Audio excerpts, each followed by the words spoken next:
Bonsoir, bonsoir, bonjour. C'est Congo News 24. Bande Konanga, comme toujours avant de commencer notre émission, nous disons merci à Dieu. Nous disons merci à nos chers abonnés et téléspectateurs qui nous suivent partout dans le monde et en RDC. Bande Konanga, soyez les bienvenus. L'émission Nabiso, autre sur l'ensemble, la situation politique dans notre pays, la République démocratique du Congo. À la une, chers téléspectateurs, Tokobande Mission Bandeko avec Sine. Message de Kassadi. Le gouvernement a déjà déboursé 37 millions de dollars en faveur de la CENI. Et puis on va parler, il y a réunion entre Denis Kadima et IGF Alingete sur fond de la CENI. Ndengenimi bako planifier ensemble sur invitation de Denis Kadima. Après, on va parler ici. Partout on en parle. Réseaux sociaux ça bouge. Interdiction de Jean-Marc Kaboun. Donc il y a la vérité sur l'interdiction. Pourquoi Baboui Kaboun a quitté la RDC? Réponse l'émission. Donc on développe ensemble.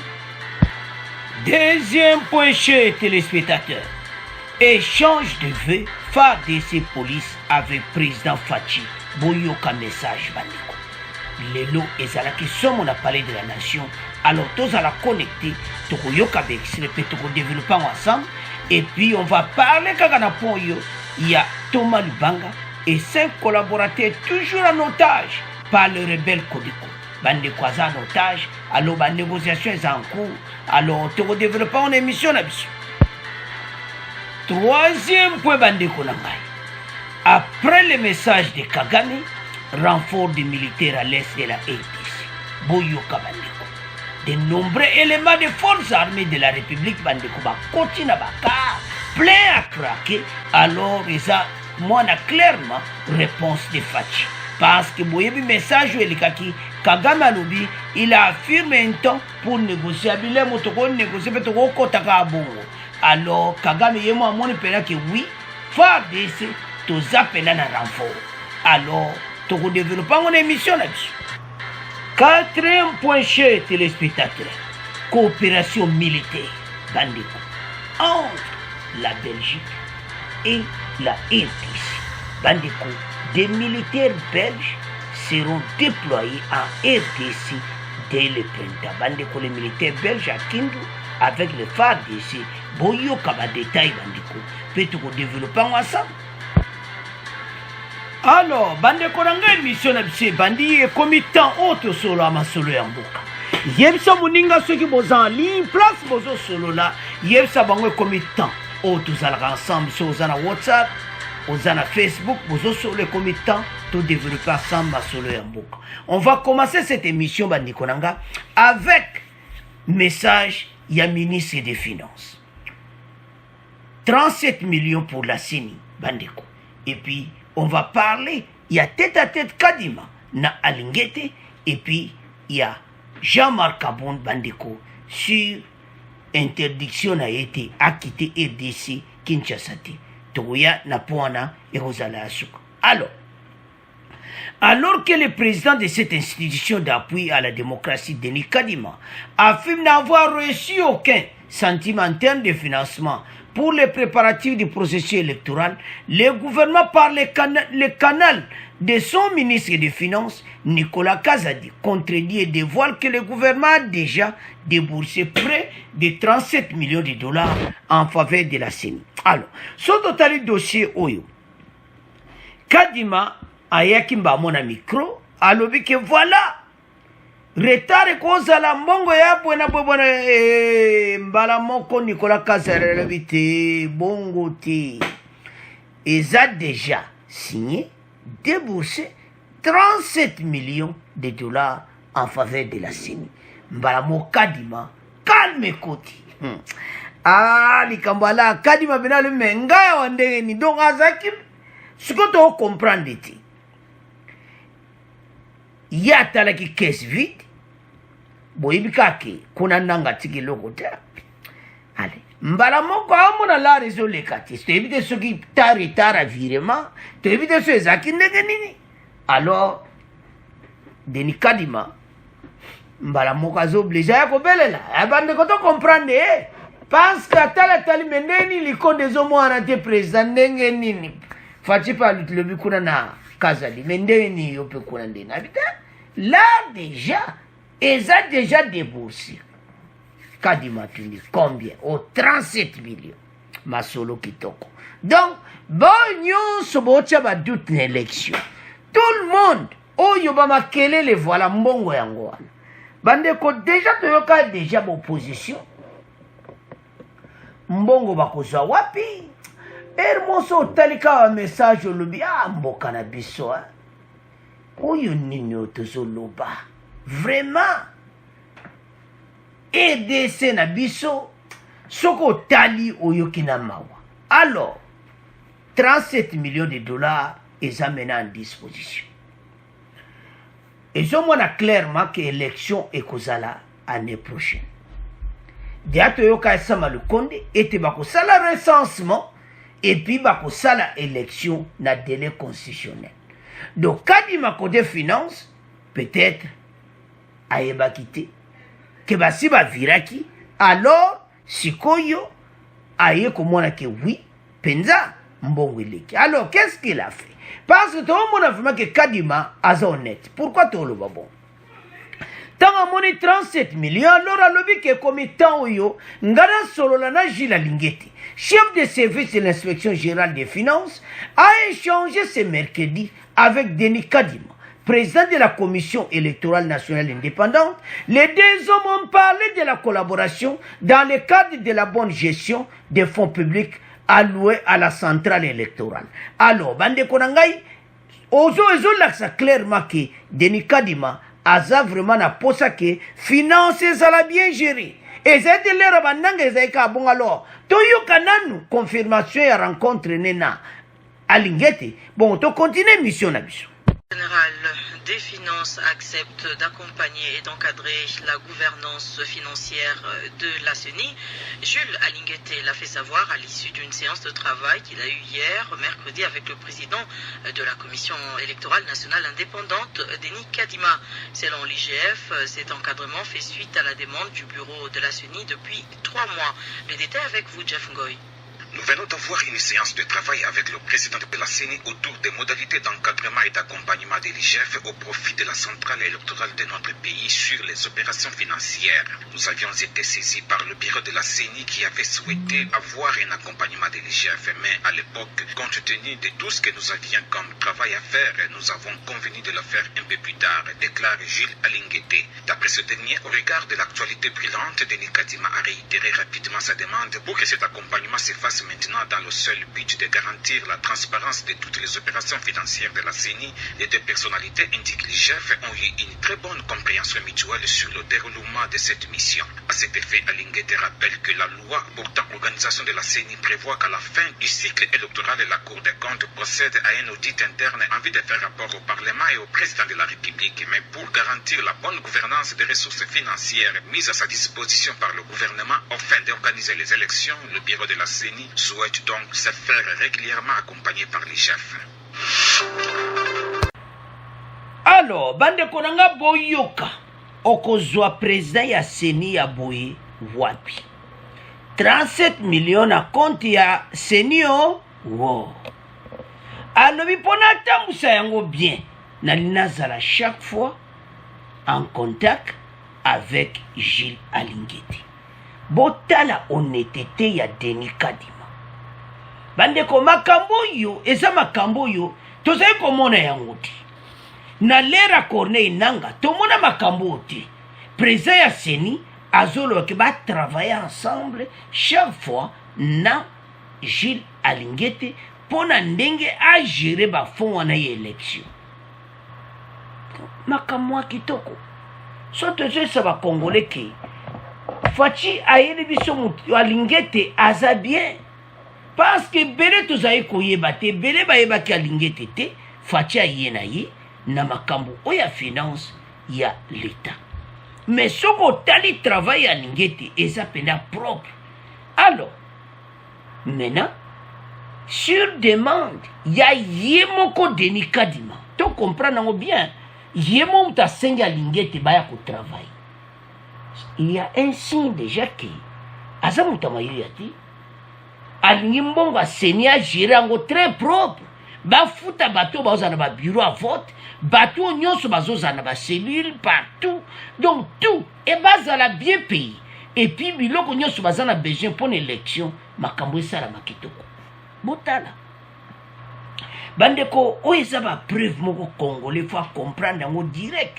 L'IGF s'invite chez Denis Kadima. Donc ezali accord moko donc kutu. Soko tali ozomona vraiment que oui. Ba recevoir ye makambo tout ezokende kitoko. Yango toujours ça va congolais tala.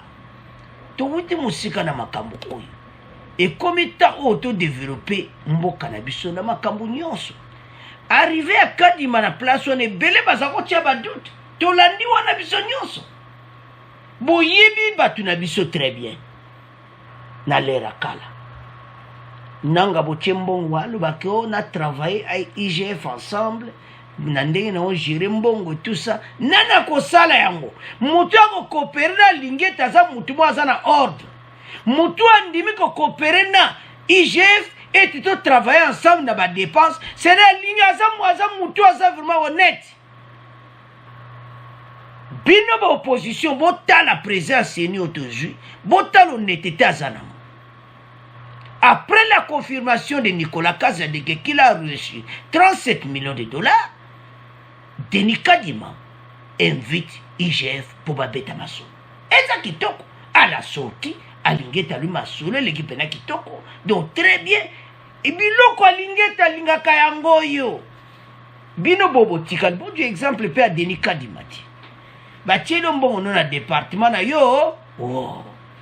Lobate ngala linge pena makamteza pena propre benga ka lingete chef bosolo la ndenge ni ozosa ba dépense ndeni musale kende eza ya koinda esi eyindi. Donc tozo comprendre clairement que vraiment solo tozi un bon présent seni parce que mutu nana andi mana mikolo na FDC batieli est là allo bakyo voilà na travailler na lingete Baza mingiti. Baza ya kotanga. Alors, félicitations. Wana pena oyo kaka. Félicitations na travail aux osala. Denis Kadima.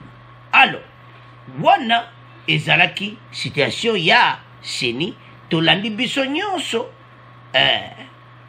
Makamu nyonso ndenge leki toyoki ke Nicolas Kazadi a payé 37 millions.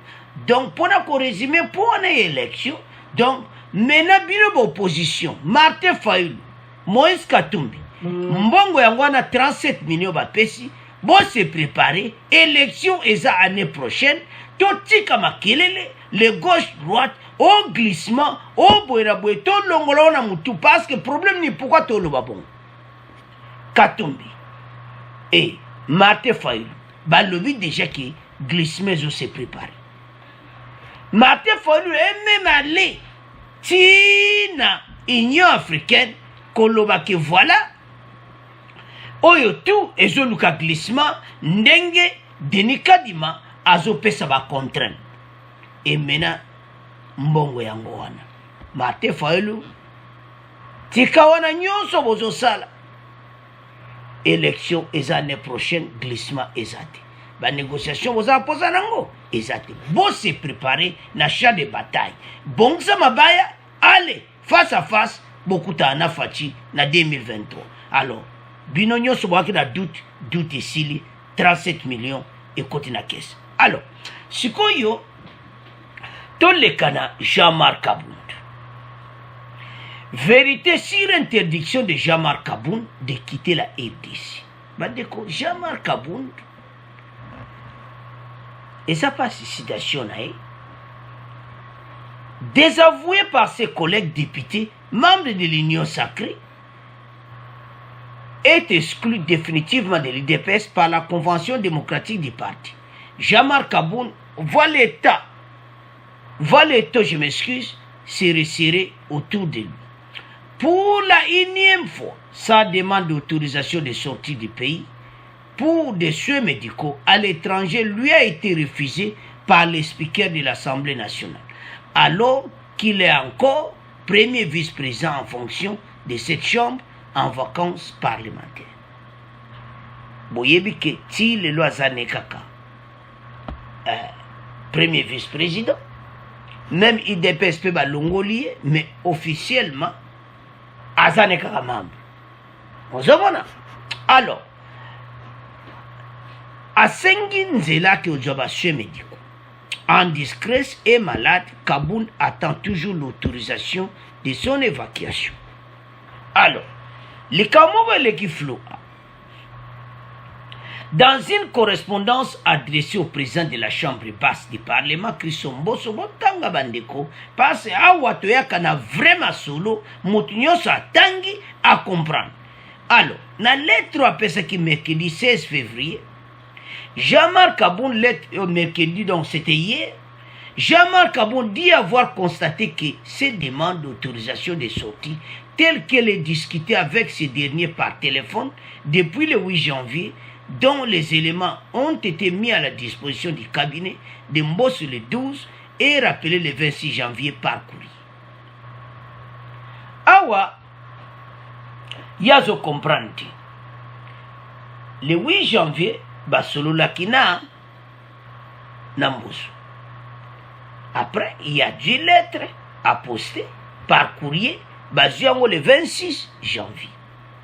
Pendant le 26 janvier, Zela, Azela et Yakati.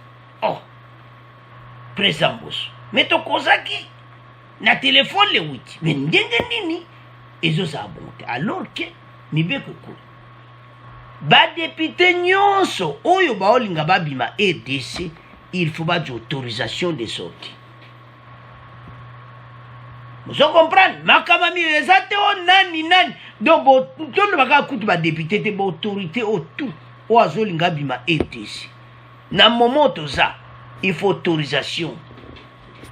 Et à mi quoi sika. Alors, partout, tout se comprendre comme sous condition. Alors que bango d'habitude, sol ngobima, mbalamoko sengi ba pesi. Mais, azo comprendre. Mais avant de continuer dans la musique, tu as un extrait. Bon, tu continues mission. En politique, Jean-Marc Kaboun, vice-président de l'Assemblée nationale, accuse Christophe Mbosso, président de cette institution, de refuser de signer son autorisation de sortie pour des raisons de soins à l'étranger. Il lui a exprimé dans une lettre déposée auprès de ses services le 16 février. Le point avec Babel Mpongo. Jean-Marc Kaboun rappelle à Christophe Mbosso que le fait de ne lui avoir pas octroyé d'autorisation de sortie jusqu'à présent, malgré son rapport médical mis à sa portée pour éclairer sa lanterne, s'apparente à une violation délibérée du règlement intérieur de la Chambre basse du Parlement, cela en son article 109, alinéa 5, qui stipule que le député national a droit à l'évacuation sanitaire pour lui-même, son conjoint et ses enfants à charge, accompagnés de médecins et d'un garde-malade s'il est cher. Dans la même lettre, le député rappelle à Christophe Mbosso de respecter sa parole donnée après des échanges entre les deux personnalités. Jean-Marc Kaboun se plaint auprès du président de la Chambre basse du Parlement que sa requête est restée sans suite. Enfin, il fait remarquer qu'aucune mesure, qu'elle soit du bureau de l'Assemblée nationale ou de toute autre autorité, ne peut avoir pour effet de porter atteinte au droit de libre circulation du député. Alors, ton ami Bissonyon Soana était Jean-Marc Kaboun a bien comprendre situation naïe. Alors, ils ont l'homme mébélé. Parce que décision, ils ont été pas en bosse. Maintenant, la question, bah, toi, pourquoi Bazo Pekisaï abîme? Qu'est-ce qui se passe au juste dossier Jean-Marc Kaboun? Bande Kozo sale bien, parce qu'il y a besoin à que nous avons soin na libanda. Alors, à comprendre pourquoi il y a un salamabo. Jean-Marc Kaboun rappelle à Christophe Mbosso que le fait de lui n'avoir pas octroyé l'autorisation de sortie jusqu'à présent, malgré un rapport médical mis à apporter pour éclairer sa lanterne, s'apparente à une violation délibérée du règlement intérieur de la Chambre basse du Parlement. En son article 109, alinéa 5, qui stipule que le député national a droit à l'évacuation sanitaire pour lui-même, son conjoint, ses enfants en charge, accompagnés d'un médecin et d'un garde malade si léger. Donc, voilà la situation de comme. Alors, il y a à comprendre que si ce n'est pas juste, parce qu'il y a besoin à qu'il ne cause pas requête sans suite, droit bafoué, c'est le Jean-Marc Kaboun se plaint auprès du président de la Chambre basse du Parlement que ces requêtes est restée sans suite. C'est pourquoi je voudrais relever que cette inaction continue à porter atteinte avant tout à mon droit de circuler librement, lequel est garanti par la Constitution de la République en son article 30, alinéa 1er. Alors, à ce moment-là que liberté n'a maintenant, donc à sous liberté. Yangwa se samboso, atika yake ne kozwa baswena. Et ce loba me belé bandeko depuis départ depuis exclusion na yena. IDPS, on ne sait pas. Est-ce que Jean-Marc Kaboun, à cause des dangers pour le pays? Point d'interrogation. Ah, tous années pour ne compte. Tontoyez pas.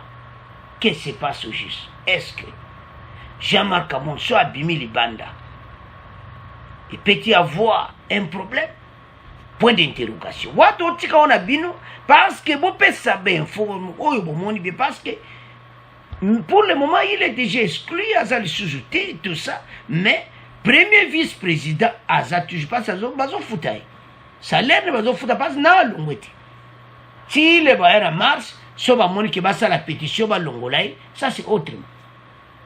Mais ce côté exclusion est à parti et cause appelle lié ba mon premier vice-président parce que Azakuna premier vice-président en tant que membre de l'IDPS.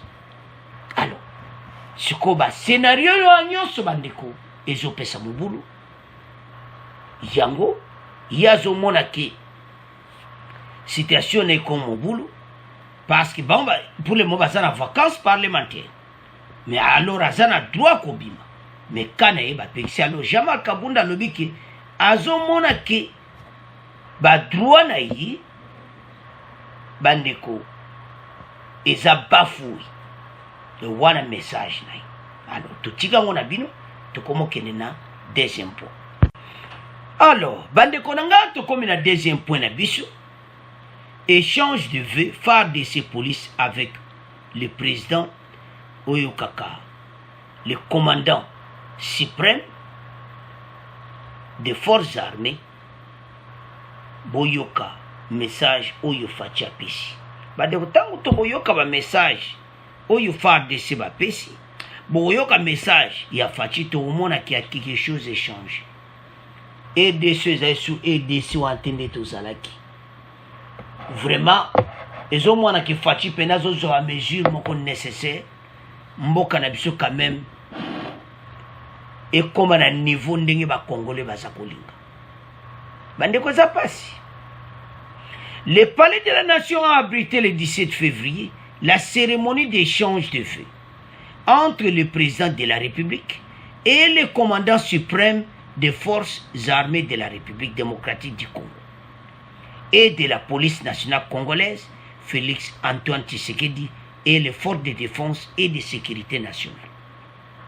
Le commandant suprême de FARDC et la police nationale congolaise a exhorté les militaires au front à plus de courage et d'abnégation. Il a retiré son engagement à ne ménager aucun effort pour améliorer, tant soit peu, les conditions de travail des militaires afin de booster leur rendement pour le bien du peuple congolais. Il a rappelé aux uns et aux autres le noble devoir de défendre la patrie et en retour rapporte les services de communication de la présidence. Bandeko, awa message ezaki vraiment clair bandeko. Situation ezawa soko tali oezo leka bandeko. Eza situation moko do fati pena zozo ba décision. Ba décision ya zozo eza pour l'intérêt de la nation, eza pour l'intérêt ya ngana yo.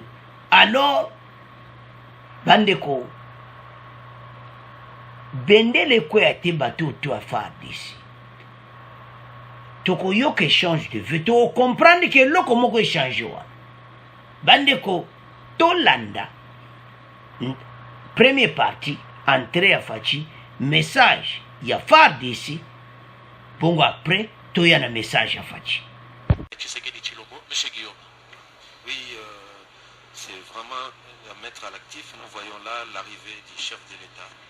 Voilà, très chers téléspectateurs, c'est le président de la République, Félix-Antoine Tshisekedi Tshilombo, commandant suprême des forces armées de la République démocratique du Congo, de la police nationale congolaise et du service national qui sort de son bureau pour rejoindre la grande salle du palais de la nation. Il va faire d'un moment à l'autre son entrée et ça sera le début de cette importante cérémonie d'échange de vues avec les officiers généraux et supérieurs des forces armées de la République démocratique du Congo, le président de la République qui fait son entrée, voilà, en gros plan, je l'ai dit, hein, il porte toujours son cache-nez, un message fort à lancer à la population qu'attention, le coronavirus n'a pas disparu, même s'il y a une légère baisse au niveau de contamination, mais nous devons respecter les règles barrières, nous devons respecter la distanciation physique. Voilà le président de la République qui va rejoindre son fauteuil présidentiel et bientôt le début de la cérémonie.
Veuillez vous asseoir, s'il vous plaît. Voilà, en lieu et place du protocole d'État, le tout se déroule entre les mains des militaires, à l'instar du général Kassonga Richard, que est le porte-parole des forces armées de la République démocratique du Congo, qui va.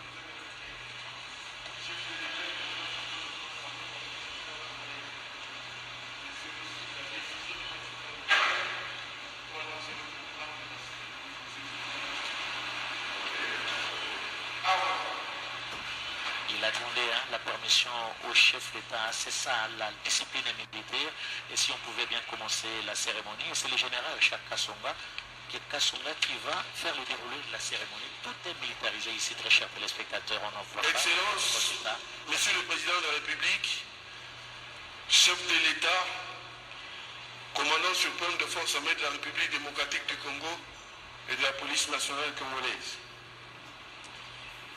Il a plu à votre plus haute autorité de convier et de convoquer les officiers de forces armées de la police, les militaires de la police de forces armées de la République démocratique du Congo, les policiers, les éléments du service national, ainsi que le garde-parc à la cérémonie d'échange de vœux.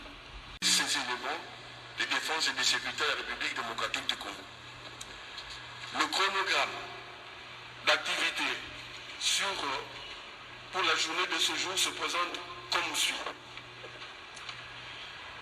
Tout de suite. Il y a le mot de circonstance et une présentation de vœux au commandant suprême par le chef d'état-major général des forces armées de la République démocratique du Congo et de la police nationale congolaise. En deuxième temps, le message du commandant suprême des forces armées de la République démocratique du Congo aux forces de défense et sécurité. Troisièmement, renouvellement de la loyauté au commandant suprême. Quatrièmement, repas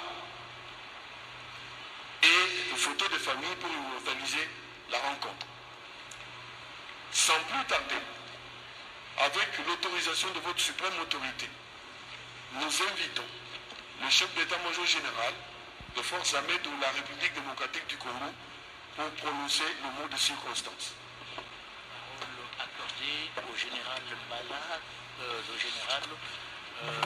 chef d'état-major général des forces armées de la République démocratique du Congo, qui va prononcer son mot. Ça sera bien sûr le vœu des nouvel an formulé à l'endroit du commandant suprême. Nous allons l'écouter.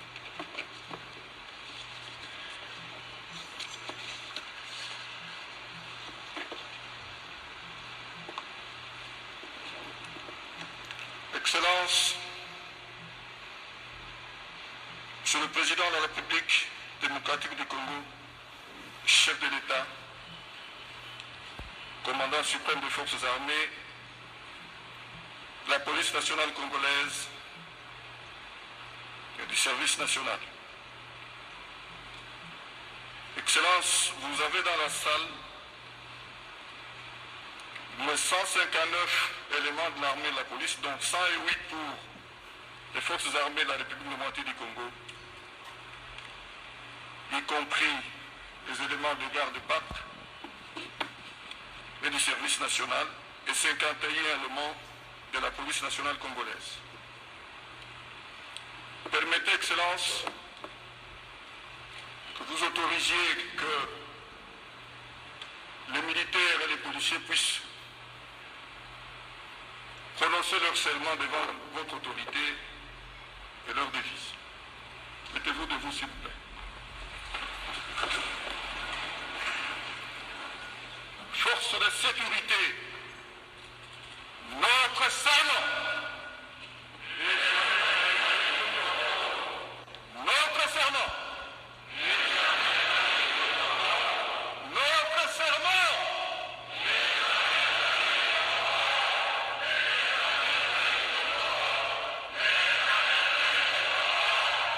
Asseyez-vous.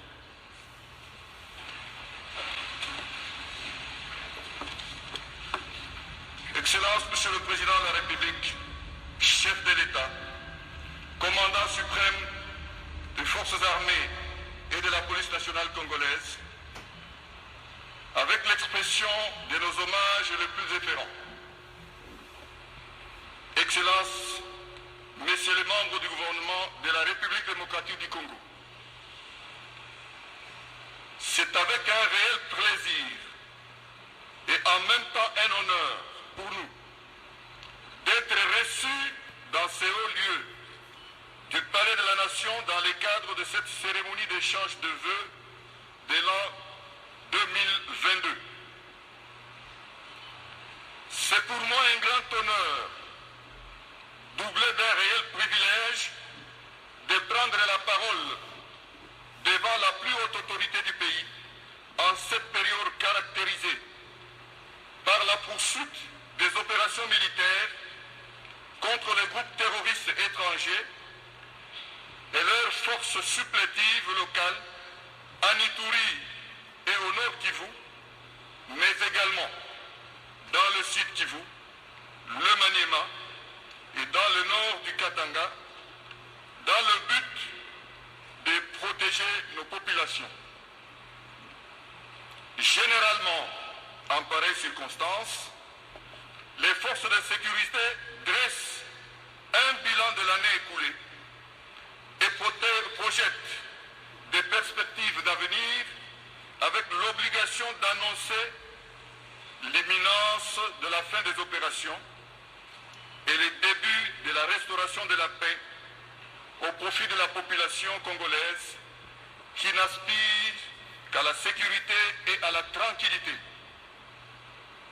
Mais force est de constater qu'en dépit d'énormes sacrifices consentis par les vaillants combattants des forces de défense et de sécurité, dans les conditions difficiles, la détermination et la volonté politique affichées par le commandant suprême, mais aussi des efforts sans cesse renouvelés et conjugués par le gouvernement de la République, nous ne ménagerons aucun effort de consentir plus de sacrifices pour faire disparaître l'insécurité. Alors, bande konanga tolandi biso nyonso wana. Tolandi porte-parole à FARDC. Tolandi biso nyonso le chef d'état-major Célestin Mbala. Soko zo comprendre que bazo travailler ensemble pour mboka oyo EDC et bima na makambu oyo wutaka pendant les 20 ans. Sécurité à l'est. Na makambu nyonso bandeko kaka batalaka mutu. Place président zo sala nini. Ta bazo mona volonté président pour na est. Makambu wane ko kene bien. Ya mona FARDC bango tout na police nationale congolaise. Ba yen échange de vœux. Oyo. Échange de vœux avec le commandant suprême Félix Tshisekedi. Kolakse ke toza wana, toza simana yo, toza na besoin mboka na biso telema. Ata 1 cm mboko otika na kolongwa te mboko yo ke koloba mana suka. Bakoloba yango na suka après discours afachi. Alors, bandeko, tokoyoka fachi. Et l'autre tonto ça va congolais aki. Makambo buto leka, oh ba coup d'état, oh tout ça. Tout comprendre ensemble que pour le moment, échange de vœux et pambati. Et ça message dit pas ba congolais que au sommet de l'État, bazabomoko. Au sommet de l'État, fachi na chef d'état-major bango nyonso bazo travailler pour l'intérêt de la nation. Toza menacé trop. Et ça les kambo bango te faut pas comprendre que pays est menacé. Banguna Congo ba telemi mais maweza que l'opposition bazana soutien wanati sur les kambo libandé. Pona bango fatia zo problème bisoto accéder au pouvoir. C'est ça le problème et ça la kamba wana mboka na biso. Toko travailler bongote. Total kaka élection 2023 makambo ebele. Mais te féliciter porte-parole ya FARDC Léon Kasonga na message na ye. Te féliciter le chef d'état-major na message na ye et zo mona bango tout soutien au chef de l'État. Message na monyo c'est pas FARDC baza na front. Bendele koya te baza wana bazo bunda pona mboka.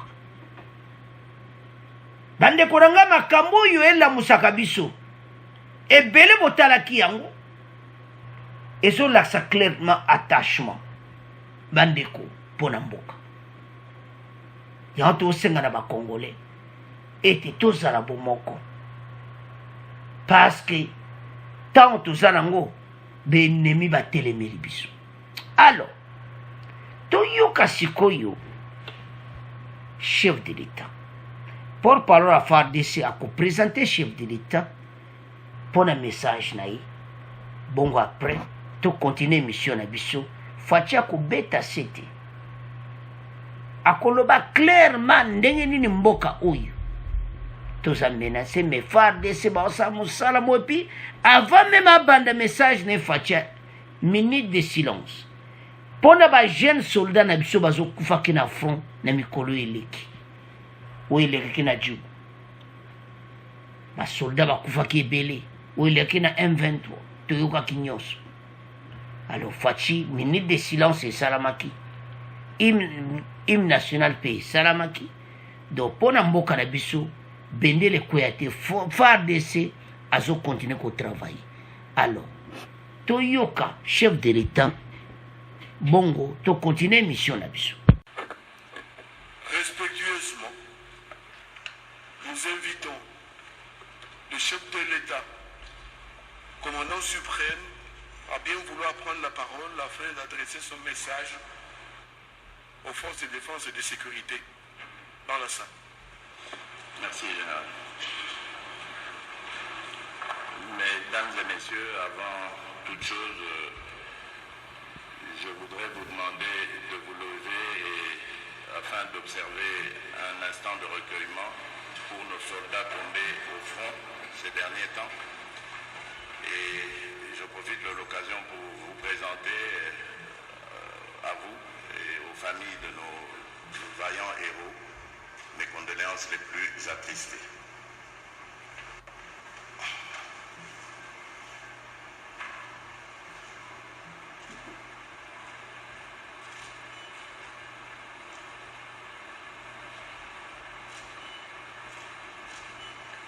Je vous remercie.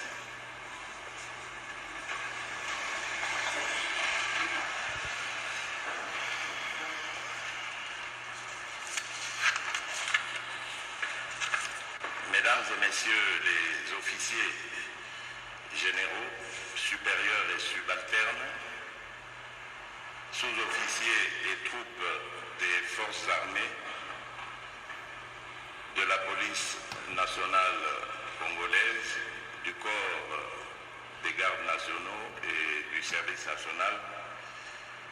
En ce début d'année 2022, je tiens à vous remercier tous pour le travail noble mais éprouvant que vous avez abattu au cours de l'année 2021.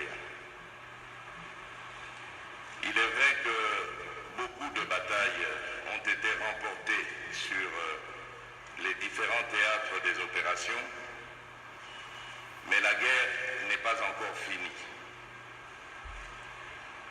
Des pertes ont également été enregistrées ça et là tout au long de l'année écoulée, mais la leçon à retenir, c'est que toutes ces victoires et toutes ces défaites sont inhérentes aux opérations militaires.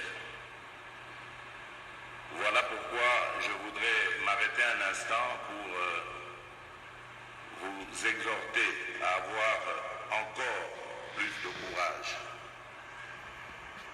Le commandant suprême que je suis pour vous ne se lassera jamais de chercher les voies et moyens d'améliorer davantage vos conditions de travail afin que votre rendement soit totalement satisfaisant pour notre peuple. Car vous avez le devoir de protéger nos vies, mais également de protéger notre territoire. Le chef d'état-major général a dit qu'il n'est point question de laisser ne fût-ce qu'un centimètre carré de la République démocratique du Congo être occupé par des agresseurs. Et je veux que cet état d'esprit anime chacune et chacun d'entre vous ici, car vous avez ce noble devoir de défendre la patrie. Et en retour, celle-ci, elle a l'obligation de tout mettre en œuvre pour reconnaître votre bravoure, vous mettre à l'aise, ainsi que vos familles respectives, pour que votre travail soit toujours exemplaire. C'est ainsi que je voudrais encourager nos forces armées à toujours avoir dans l'esprit le service à la nation, à la patrie, à lutter contre les antivaleurs qui sévissent au sein des rangs de notre armée, lesquelles antivaleurs d'ailleurs concourent à l'affaiblissement du rendement de notre armée. Une armée qui est admirée. Et il y a encore quelques jours, j'ai échangé avec mon homologue ougandais. Il n'a cessé de dire tout le bien qu'il pensait de notre armée. Mais je sais, nous savons que nous pouvons encore mieux faire. Et pour cela, il faut combattre les antivaleurs. Il faut se dévouer pour la patrie, se détourner de mauvaises pensées, de mauvaises actions, et ne se consacrer que au devoir qui incombe à la profession, la noble profession, la noble mission qui est la vôtre. Pour la police nationale, j'en dirais aussi tout autant. La police, notre police, celle qui nous protège tous les jours du banditisme et de bien d'autres désagréments, a aussi le devoir d'être exemplaire.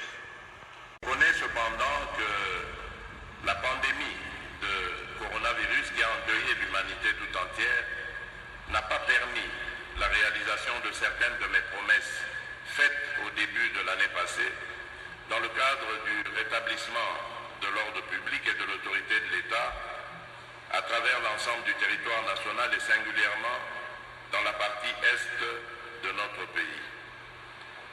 Je reconnais aussi, et j'entends très bien, certaines plaintes émanant de la police faisant un petit peu part d'une sorte d'injustice, ce n'est pas le cas mais je comprends, d'injustice du commandant suprême qui a plus tendance à chouchouter l'armée et à oublier la police. J'ai entendu vos plaintes et je tâcherai de rééquilibrer les choses, croyez-moi.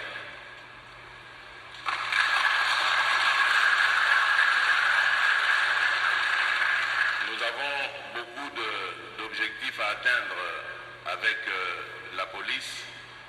L'un des principaux, je pense que c'est vraiment d'achever cette académie de Kimpoko qui a déjà commencé, qui est déjà en train d'être construite, mais dont la construction s'est arrêtée. L'objectif, c'est de reprendre là où ça s'est arrêté et de l'achever complètement, car nous avons besoin que nos unités de police soient formées avant d'aller sur le terrain. Car aujourd'hui, nous remarquerons que c'est par manque de formation que beaucoup de nos agents s'adonnent parfois des actes répréhensibles et parfois commettent des bévues qui parfois arrivent jusqu'au drame. Avec le retour progressif à la normalisation de la vie, l'économie nationale sera boostée, ce qui me permettra, avec le gouvernement de la République, d'améliorer vos conditions sociales et celles de vos dépendants, pour ainsi maximiser les chances de la restauration de l'autorité de l'État et la défense de l'intégrité territoriale. Tous ensemble, déterminés à bouter dehors tous les groupes armés et les mouvements terroristes qui perturbent la quiétude de nos compatriotes, surtout ceux qui sont à l'est de la République, je vous souhaite mes vœux les meilleurs pour le succès des opérations sur tous les fronts en vue d'une victoire sur les forces négatives. Que vivent nos forces armées nationales, que vive notre police nationale, que vive le corps des gardes nationaux, que vive le service national, que Dieu bénisse la République démocratique du Congo. Je vous remercie.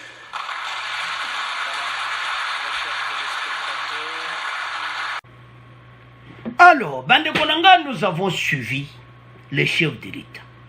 Tolandi Fachi Bandeko, il était clair. Alobi a soli même na Museveni. Museveni a yebisi ndenge nini armée ougandaise ba lobi qui en tout cas phare de ces bazo sala grand travail. C'est que yomo congolais za tolandi wana. Boye ki bazaki na Museveni na Brazzaville. Bazaki à côté ba solo ndene opération ezo sala.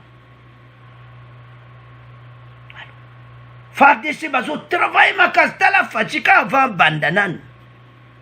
Minute de silence. Pour ne pas gêner na biso congolais, au baza au front, baza kubunda. Fatia au sala, tout pour ne quoi améliorer ba condition na bango. Bolandi na extrait on a cinq excuses même na police nationale congolaise. Ba kansa que peut-être a bosani bango. Alobi te na bosani minote parce que attention zaki mingi na phare d'ici. A bon si ba condition ya ba soldat na biso. Et puis alobi ko ça améliorer ngoli susu. Et puis la police ba bonsi même académie pour na bango pour ba policier na biso bazala bien formé. Alors, ce qui doit être makambo bandeko mboka il fallait zala kabo. To koza attendi to zakina ba 20 ans passé mboka zalaki donc mbawatro batu ba osakana et DC bazo mona ka melelo et DC ba zonga en considération. Bandeko armée belge bangwana baza koye. Ozomona. À l'appui pour na koye défendre ici.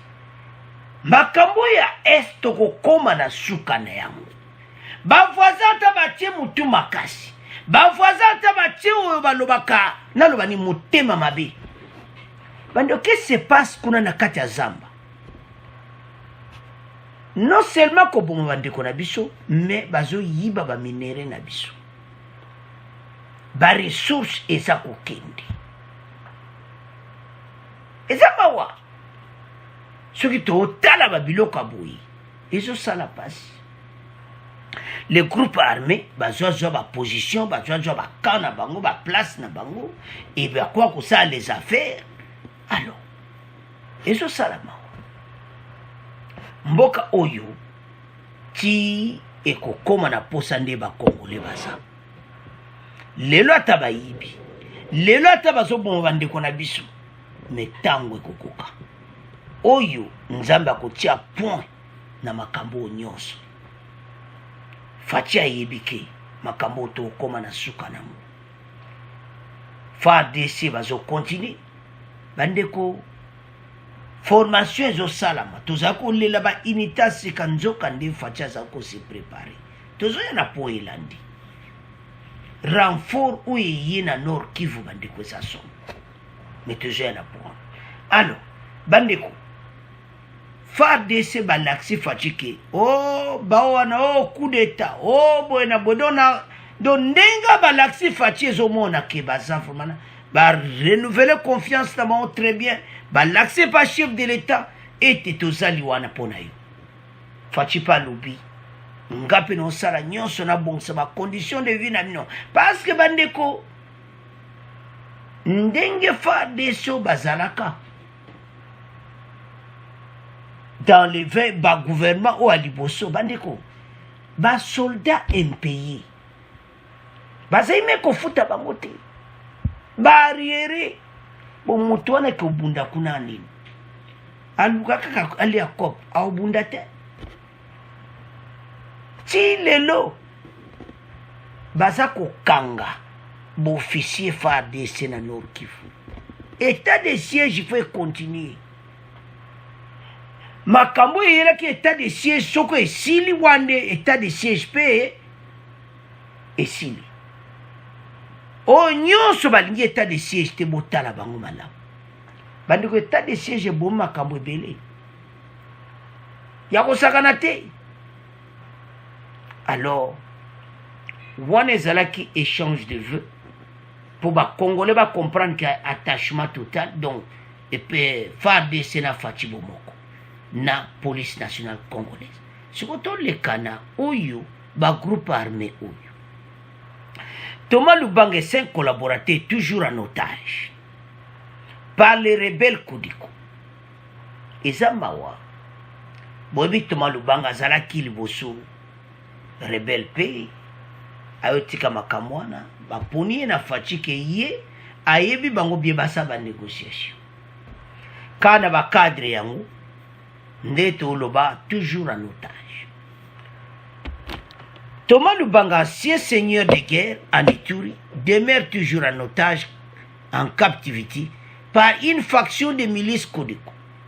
Depuis l'après-midi du mercredi 16 février, il a été pris en otage avec 5 de ses collaborateurs, dont Germain Katanga, ancien chef rebelle, et les éléments de l'armée. Envoyée par la présidence de la République démocratique du Congo, cette délégation séjournait à Djougou, dans une mission de paix et de réconciliation, afin de ramener les groupes armés au bon sens. En ce temps-là, les groupes armés locaux, Batika, Kotia Mobulu Koboma, Bande Konayo Moko. Alors, Bangomi Bale, Thomas Lubanga, n'a collaborateur naïe, Germain Katanga, alors Bazala qui pris en otage. Ndeto Lobawa, Bazana Maboko Yabakodeko. On ne sait pas quand va libérer Bango. Les négociations sont en cours. Et je sais la passi, pema kotala comment Bango ba kenaki pour la négociation de leur commis en otage. Donc ba rebelle oyo, ba Kodeko yo bande konangai. Malembe ti FARDC a kozwa position na Bango. Ti ba kosila. Tozawa. Alors avant de continuer, toyoka extrait oyo ba Kodeko o bazwaki Bango otage, bon, on continue mission la mission. Bonjour à tous. Ouvrons ce journal en Ituri. 6 membres de la Task Force, cette délégation composée des anciens seigneurs de guerre de l'Ituri dépêchés par le président de la République et 2 autres personnes ont été prises en otage hier mercredi par des miliciens de la Codeco. C'était pendant une réunion qui s'est tenue au camp Yalala, proche des Bambous à 45 km au nord de Bunia, dont le territoire de Djougou, pour sensibiliser les leaders de ce groupe armé à déposer les armes. Selon des sources concordantes, les tractations sont en cours pour obtenir leur libération. Le point avec Isaac Raymond. Cette délégation d'une dizaine de personnes s'était rendue mardi à Kobu pour encourager le retour de la population qui avait fui les atrocités des groupes armés. Ensuite, elle a tenu un meeting populaire à Bambou avant de rencontrer mercredi un groupe de miliciens de la Codeco au camp Yalala à 2 km du centre commercial. 8 membres de la délégation ont été pris en otage, dont le coordonnateur Thomas Lubanga, son adjoint Floribert Ndjabou, le général des FARDC Germain Katanga. Parmi ces otages, il y a aussi 2 colonels, le professeur Detchouvi et le président de l'INADI, structure qui regroupe toutes les communauté de l'Ituri.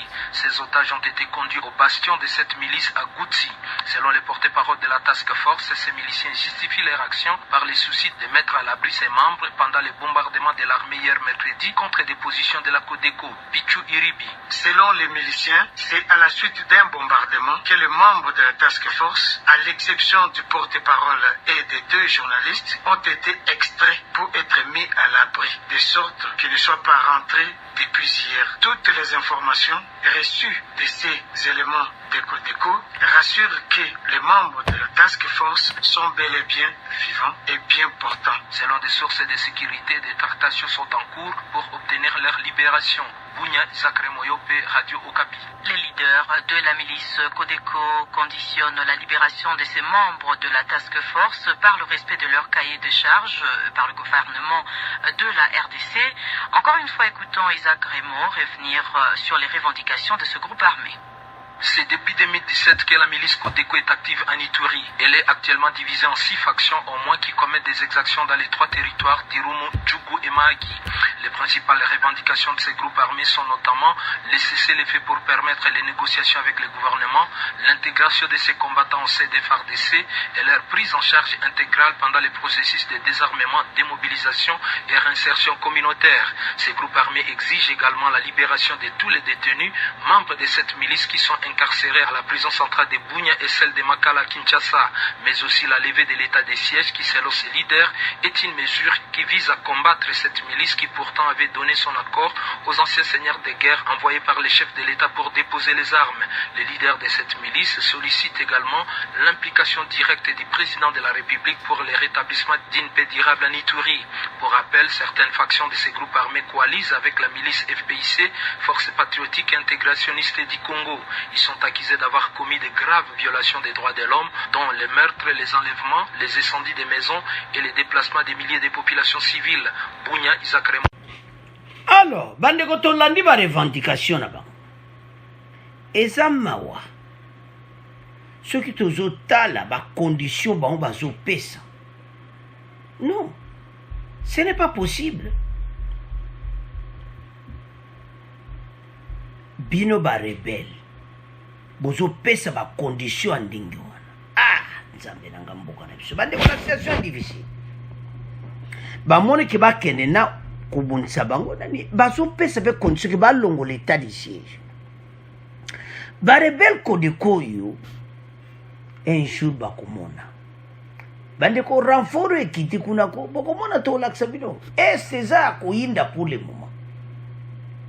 Donc plein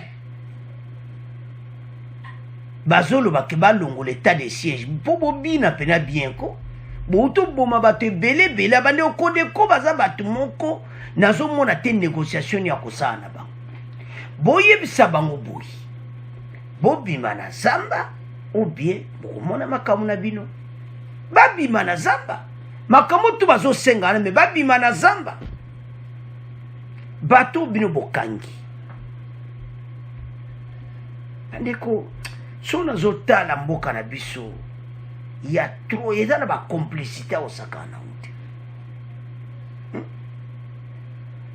ozomona na kati ya politiki na biso fatia yokuta na kati ya armée ya des traîtres eza biloko oyo ndenge armée na biso odosala échange de vœux eza biloko bakende biloko wana ezala te bakanga tous les infiltrés kotia bango na prison baofficier ya FARDC oyo bazotosa te oyo bazosala mosala ndenge elobani te bango bakozala pene na prison.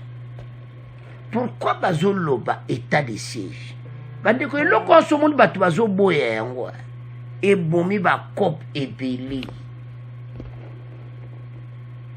yango eloko pene babaye faci état de siège wana parce que armée baza partout ata bozoboma place bodusoli bobomi mais armée azakaka siko bazoloba ke bango baza en accord bapesa cahier de charge tolala mpe po na 2017 so bolandi bien na 2017 bosalaki accord na gouvernement Kabila ce n'est pas le gouvernement de Fachi na 2017 baaccord na bino soki bandimaki yango te cahier de charge na bino ezalaki na 2017 avec Fachi aza na besoin ya cahier de charge te Fachi azosenga bino kalika moko botika minduki na malembe bobima Fachi atindi la task force en croire c'est au cadre des proches de Thomas Lubanga les démarches pour les retours évoluent très bien.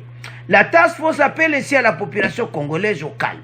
Tous à la calme bango bazakuna na bango da bakodeko bakotika bango koute zape au calme bakosowe po bango jamais koboma bango bayebi bango bayebi pa bazalaka pe bango bayena masolo ya bien basolola pona yango ba négociation pour le moins ça que bango mibale babima soki batiki bango mibale ba négociation nde to ko sola bino me ko sola na question bo eza des conditions pour armée à négocier biso gouvernement négocier na mino sur quoi cahier de charge bopesa ki on a gouvernement ou eleki na 2017 et puis bozolo bape ke état de siège lo bandeko so pesa dia colère na ibite posono tablo ka boye mawatru me boye baye baeti ke batika minduki lera ngo bazosenga baona malembe pona mikolo ezoya ekozala ya koyinda kodeko bokomona makambo na mino soki bozoyoka message bozala bato boyebisa bango batika minduki babima na kimia baza bana ya Ituri paraît-il la majorité toyebi te so bainfiltre mpe baza na kati mais paraît-il kodeko baza bana ya Ituri botika minduki barevendication na bino gouvernement ayoki mais ayebisi bino boye botika minduki bobima négociation mosusu eza te oyo bino bozoluka alo bandeko ekozala koyinda kala te alo basengi bango babima alo baseigneur de guerre mpe bakokutana na bango négociation en cours batika babima kodeko abima bongo basolola makambo oyo esila alors totika ngo na bino tokoma okende na troisième point. Alors bandeko na nga tokomi na troisième point na biso après le message de Kagame renfort des militaires à est Fachi oyo eza lokola réponse à PC Kagame. De nombreux éléments des forces armées de la République démocratique du Congo, FARDC, sont arrivés à Bunia, chef-lieu de la province de l'Ituri. C'est lundi 14 février. C'est là, vers la mi-journée, que ces militaires ont fait leur entrée à Bunia, à bord de plusieurs véhicules. Bandeko, beaucoup de monde a na photo, on a une vidéo, donc entrée à Osakana Nangote. Bandeko tokoza soutenir dans le gouvernement des Akaliboso bandeko kotika o nyoso ba groupe rebelle na ba voisin na bato ba sakana cannabis. Alors, ils sont arrivés ce lundi 14 février bandeko na plusieurs camions. En croix, je m'excuse, le commandant de la 32e région militaire, ces militaires formés à Kamina, Olomami, viennent en renfort à leurs compagnons d'armes en trouvant sur les différentes lignes de front en cette période de l'état de siège. Bayebele bakozala na différentes lignes de front, c'est-à-dire bamusu baza na Ituri, bamusu baza na Nord Kivu, côté frontière na Rwanda. Donc tozawana Rwanda comprendre que masolo eza kosaka na ngoti. Donc FARDC bakozala présent partout. Nombre bandeko oyo baye mais akosakana te. Message ya commandant yebisi bango clairement bandeko ete omoni monguno kangiye ko katenda mundambu te azopesa au rappeler bango parce oyo ute ko salama na bagarre républicain be okozuye kangaye passe mibeko ezo permettre te kodja munguna ko katenda mundambu. Oui basaki na colère boya basaki fo mabe mais ba pesi pena ba consigne awo mais eloko ni to beta sete awo parce que bandeko bolanda ki mission passée boyebi ki to tchela no ba preuve. Paul Kagame a affirmé qu'il y a un temps pour négocier, un temps pour trouver une solution sans demander la permission que ce soit. Des propos directs et menaçants qui pourtant n'ont pas provoqué des réactions officielles du gouvernement congolais. Wanezaki, tant que ça qui a une semaine passée. Et maintenant, le lundi, quand week-end ici, après message à Kagame Mbalamo Fadja, a eu te répondre non sur quoi. Urbati o répondre bangote o nyonso yé Kagame alobaki. To lanaki on émission passée soko yé bangote o Kagame alobaki, quelle est une émission passée talo Kagame alobaki. Alors réponse tango yango. Plusieurs camions de militaires bandeko. Alors, to landa. Ndenge nini bakita ki en vrac. Bomona renfort, bomona comment que RDC c'est un grand pays. Par rapport à Rwanda, biso a combien de millions? Mais moi, mboka moki, bazo linga, ba meka fachi, ndenge ba salaka dans les années passées. me mbala oyo ekoza ndenge bosaka liboso te faci azomene bango na ndenge mosusu. Réponse na yango makambo tukaka malobaki alo pena bana na biso penza. Donc infiltré na ndimi te. Donc ozoyoka pena ki vraiment solo ezosala. Avant l'arrivée de ces nouvelles troupes formées à Kamina, d'autres unités de l'armée congolaise, FARDC en provenance de Kisangani, dans la province de la Chopo, avaient été également déployées à Ituri. Pendant cette période de l'état de siège, où les FARDC ont intensifié les opérations de traque des groupes armés. Bandeko Baena Moussala, bakozana tous les fronts. Frontière kuna, po ba voisin bayo kasulu. Kuna, tala bandeko, tout ça grand pays. Moko tala il y a longtemps bato basaka na biso plusieurs années. Mais Fachi a une détermination. D'abord, stratégie Fachi a nini, tous à la bon moko. Bandeko, union sacrée, toujours quand l'union sacrée c'est quoi? Basangane ensemble, ayebisa bango na gouvernement ke gouvernement union sacrée tout ça bon moko pour l'intérêt ya mboka. Tout défendre le territoire na biso. Aider so facha ye nango, eza aider so yo batu bazala bon moko. Bandeko, monguna pour le moment za na problème sérieux. Bazo mona vraiment unité na kati ya mboka na biso. C'est pour cela que ba voisin baza na problème sérieux. Rwanda eza mwa mboka moko moke. Mais ba sakani mingi, ba kota, ba bimi, ba sala boy, mais ekoza subongote. Ça ne peut pas être comme avant où bon baza ko sala ba yeb, ba sa bilona ba on non. On se mona. Les problèmes ya ba voisin, opération conjointe avec Ouganda, bango baza ko banga, mais banbazo a prétexte mo bo bayel suko yiba wa minere na biso. Ce qui te l'a dit discours ya lobaki que bazo mona ke FDLR o baza ba rebelle wana na kata Zambe pana biso bazo coopérer na ADF bande ko za faux archive jamais eza vraiment lokuta bazo coopérer te donc azo luka partout ozomona mais bayeba eti mikolo yo okomekati soko ameki FARDC akuzana bango ozomona barebela bavanda na bandakala moka lelo ekomi kyo ya obundana bango non ozo ya stratégie na yo kota na mboka na biso petit pays oyo eza mwa mboka moko moke bakoki kosaka na biso lisusu boye te mais toza na esengo mpo Faci mpenza abeti loboko na mesa bandeko na émission so botalaki au parti à liboso échange de vœux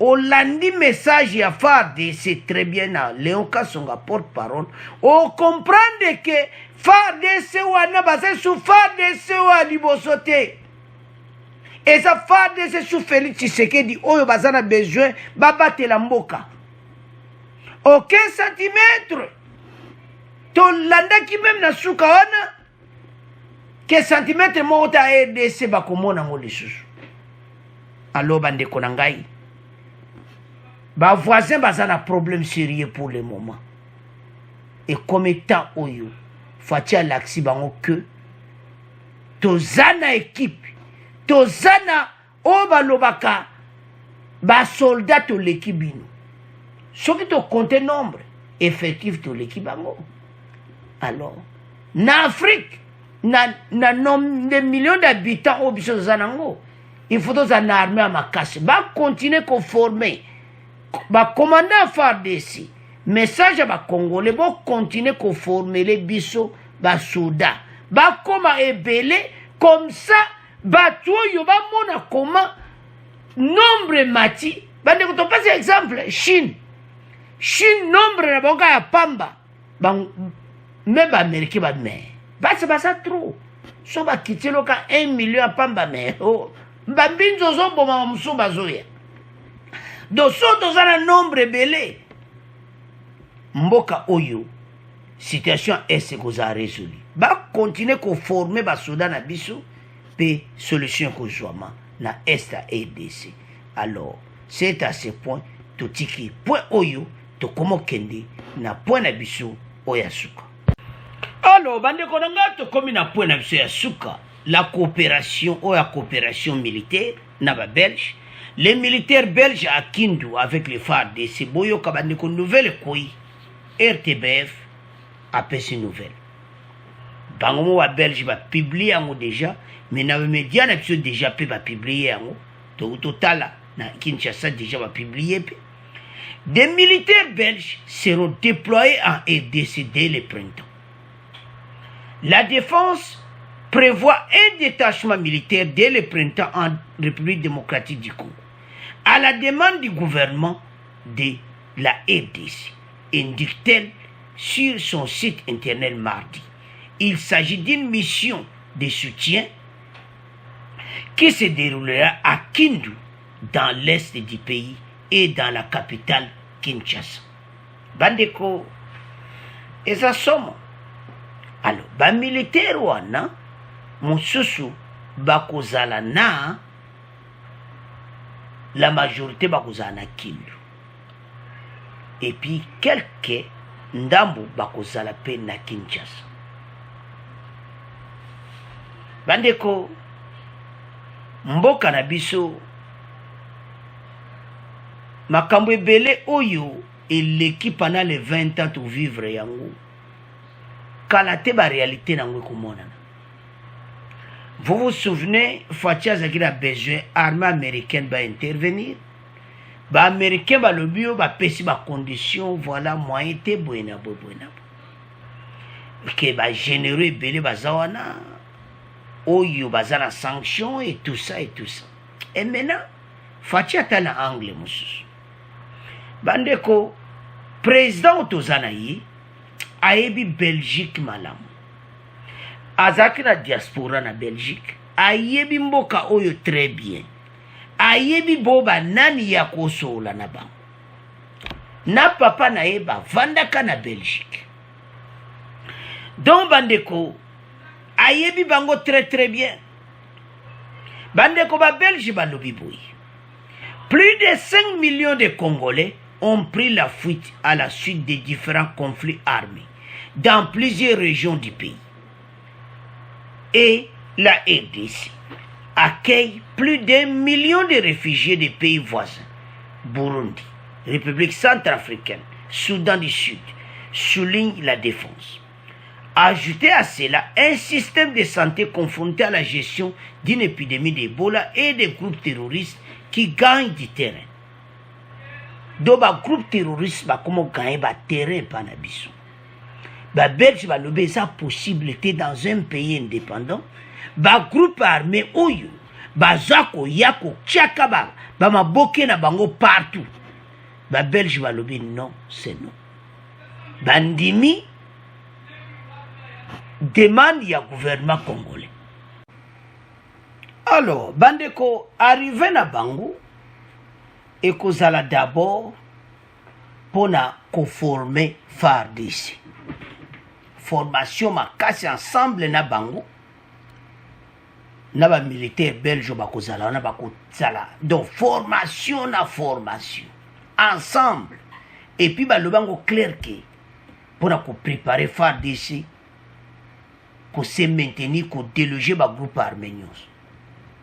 Vous avez il y a une équipe qui est basée na Kindu. Et que ça bien une directive, il y a un matériel logistique, des médicaments, des biloko ebele bakoya na mpona ko aider FARDC. Ba biloko tozangi. Ba transport logistique eza makambo ebele. Et ko aider biso ya kosakana te parce que tous ces belé blocs bela kozanga. Et puis j'en suis sûr na kati ya ba arme pe kozanga te ba biloko tout wana pe kozanga. Parce que ça na coopération militaire. Donc ba koyela sona ba arme moko bien ba biloko super bien oyo FARDC ako zala na force ko ya makasi. babelge balobi eza possibilité na mboka lokola FARDC na mboka lokola RDC bagroupe armé bazobotama au jour le jour. Eza possibilité. Ils ont dit ceci. Plus de 5 millions de Congolais ont pris la fuite dans des différents conflits armés dans plusieurs régions. C'est pour ça que Bahia, Makambo, tout, ici la bande. À la suite d'une demande du gouvernement congolais, en octobre 2021, vous vous souvenez, les militaires belges seront déployés à Kindu, à Kinshasa, afin de contribuer à la stabilité du pays. La stabilité régionale est une grande importance tant que le Congolais que pour notre pays en effet. L'instabilité peut à continuer. Tout ça menacé na ba ressources na biso. La coopération militaire ba belge ba lobby ba ya ba former FARDC ensemble. Ba zala wana na bango. Ba travailler ensemble. Donc ekozale sengo pona ko idemboka na biso. Bande ko tout ça menacé partout pona ba richesse tout ça non. Ba mo ba belge ba éviter ba za colonie na biso. Ba bi combien ba minere boni zo bima na ba conflit armé ou combien de zo perdre en économie na biso. Alors ba mone comme temps oyo bango bazala wana ba ko se baser na Kindu et pas wapi ba kozala na FARDC ba travaux ko salama eti tolonga munguna oyo avandeli biso partout. Donc ba belge ba koyana d'équipement, ils ont dit que ba koya na d'équipement logistique et kozala wana pona ko aider et puis sécurité à faire il y a RDC et ça la protéger et puis il y a trop de groupes rebelles et pas na biso ba luka ba aider biso na logistique et tout ça. Alors bande konanga biso nyos tolandi message bimi des militaires belges seront déployés à RDC dès le printemps. Printemps on a peka na mars wa déjà roi na reine belge bazakoya baina premier ministre belge na ministre affaires étrangères donc masole ko sala kusaka na ngote et puis kaka après arrivé à roi na reine après wana armée ya ba belge bakiti na terre. Alors bande konangai FARDC ko sala bien formé bende le kota ekoyate mais biso tozo tia motema na FARDC yemoko to batela mboka na biso bango bakoyana aide mais biso to tia motema FARDC bende le ekoyate monguna wazo menase biso tango to koma na bango pe to silisa bango. Alors bande konanga c'est à ce point de comment clôturer mission na biso bo abonner massivement bo partager. Au revoir, à la prochaine.